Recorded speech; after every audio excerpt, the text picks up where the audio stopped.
Hello बच्चों, आज हम लोग अपनी विज्ञान की कक्षा में कोशिका की संरचना इस विषय में अध्ययन करेंगे, पढ़ेंगे। बच्चों, हम सभी लोगों ने देखा है मकान को बनते हुए, और जब मकान बनता है तो सबसे ज़रूरी चीज़ उसमें होती है ईंट। एक ईंट, दो ईंट और इस तरीके का ईंटों का जब समूह बन जाता है तो बन जाती है दीवार। और जब दीवार बनती है तो फिर उसके बाद जब उस पर छत ढाल दी जाती है तो वो एक कमरे के रूप में तैयार हो जाता है, और एक एक कमरा करके फिर वो पूरा मकान की रचना हो जाती है। ठीक उसी तरीके से हमारा शरीर जो हमको दिखाई देता है वो ऐसे ही तो नहीं होता है, बनता है। पहले किससे बनता है? वो छोटी से छोटी चीज़ जो ईंट की तरह होती है, वो कौन सी चीज़ होती है? जी हाँ, वो कोशिका होती है बच्चों। कोशिका ही सबसे छोटी रचनात्मक क्रियात्मक इकाई होती है जिससे मनुष्य का शरीर का निर्माण होता है, सभी जीव जंतुओं का निर्माण होता है। इसको हम इस तरीके से समझ सकते हैं। एक कोशिका जो सबसे छोटी रचनात्मक क्रियात्मक इकाई है, और जब ये कोशिकाएं मिल जाती है, जैसे ईंटें मिलती है तो दीवार बनती है, उसी तरीके से जब ये कोशिकाएं मिल जाती है तो ऊतक की संरचना करती हैं। और जब दीवारें मिलती है तो क्या होता है? कमरा बन जाता है। उसी तरीके से जब ऊतक का समूह बन जाता है तो ये एक अंग का निर्माण करते हैं। और अंग जिस तरीके से कमरे बनते हैं, एक कमरा, दो कमरा, घर बन जाता है, उसी तरीके से जब अंग मिलते हैं तो अंग तंत्र बनाते हैं, और उसके बाद शरीर का निर्माण हो जाता है।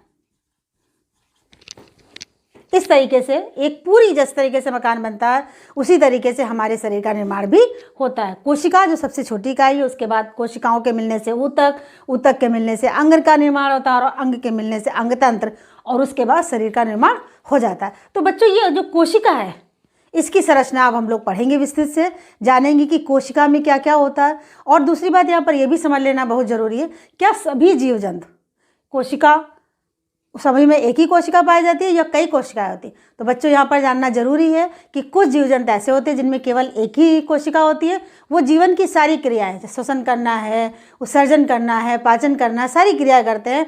और वही एक ही कोशिका, जब बहुत सारी कोशिकाएं मिल जाए तो बहुकोशिकीय होते हैं, जिसमें हम सभी जीव जंतु उसके अंतर्गत आते हैं। तो एक कोशिका, जिनमें एक कोशिका पाई जाती है, उन्हें कहते हैं एक कोशिकीय जंतु। कौन से जंतु होते हैं वो? एक कोशिकीय जंतु, जैसे कि अमीबा है, पैरामीशियम है। और जब बहुत सारी कोशिकाएं मिल जाती है तो वो बहुकोशिकीय कहलाती है। कौन सी कोशिका कहलाती है?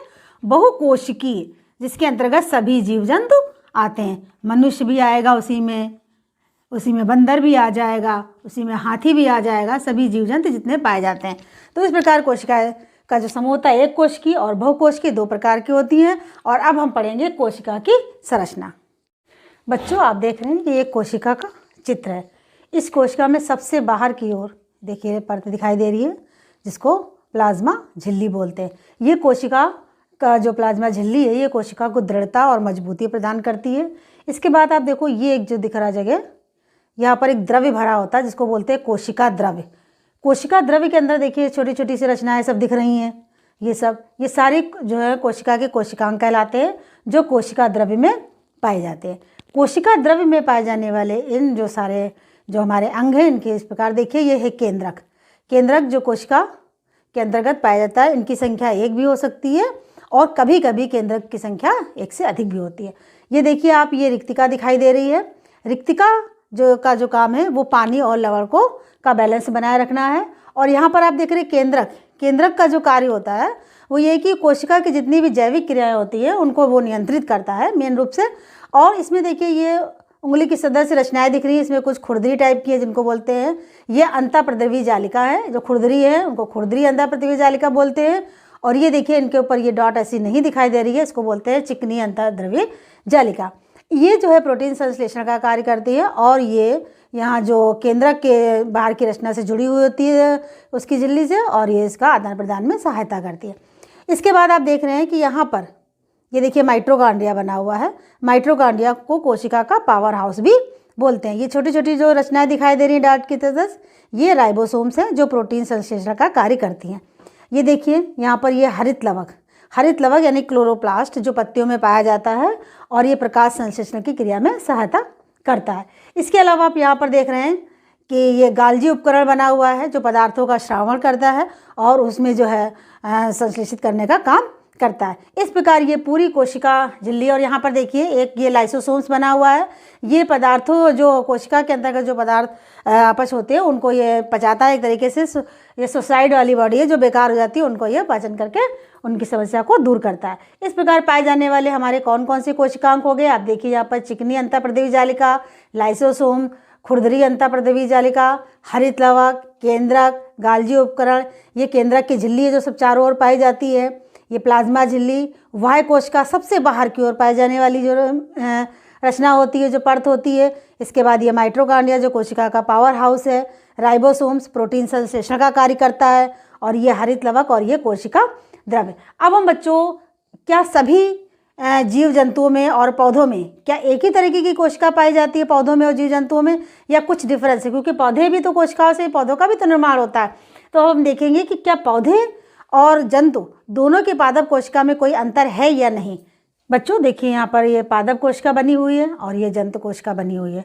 पादप कोशिका और जंतु कोशिका दोनों कोशिकाएं में जो पाए जाने वाले जो कोशिका के अंदर ये कोशिकांग है, क्या वो एक ही जैसे ही है, उनमें कुछ अंतर है? आइए हम इस पर चर्चा करते हैं।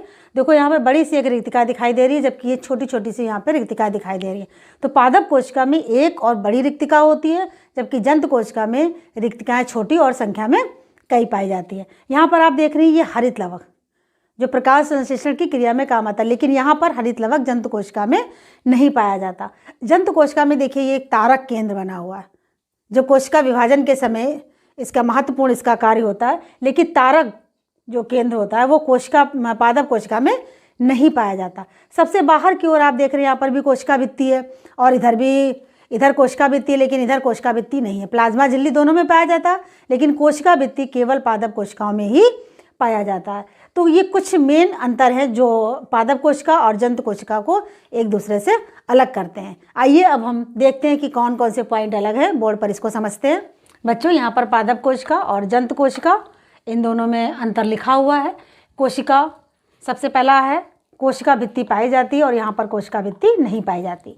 नंबर 2 पे हरित लवक पाए जाते हैं और हरित लवक यहाँ पर जंतु कोशिका में नहीं पाए जाते। नंबर 3 पे सेंट्रोसोम तारक काय अनुपस्थित होते हैं और जंतु कोशिका में पाए जाते हैं। नंबर 4 रिक्तिका बड़ी तथा संख्या में एक होती है, और यहाँ पर रिक्तिकाएँ छोटी होती है और संख्या में अधिक होती है। नंबर 5 पे केंद्रक परिधि की ओर होता है और यहाँ केंद्रक मध्य में पाया जाता है। बच्चों आज हम लोगों ने जो एक कोशिकीय जीव और बहुकोशिकीय जीव इनके बारे में पढ़ा, कोशिका की संरचना और उसमें पाए जाने वाले कोशिकांगों के बारे में पढ़ा, फिर जंतु कोशिका और पादप कोशिका में क्या अंतर है ये हमने जाना। तो आपको अभ्यास में क्या करना है बच्चों कि कोशिका का चित्र बनाना है और उसमें पाए जाने वाले सारे कोशिकांगों के नाम लिखना है, उनके कार्यों को भी याद करना है, साथ में पादप और जंतु कोशिका में अंतर बताओ, ये काम करना है। ये काम आपको करना है, बहुत अच्छे से समझना है और आपको याद करना है।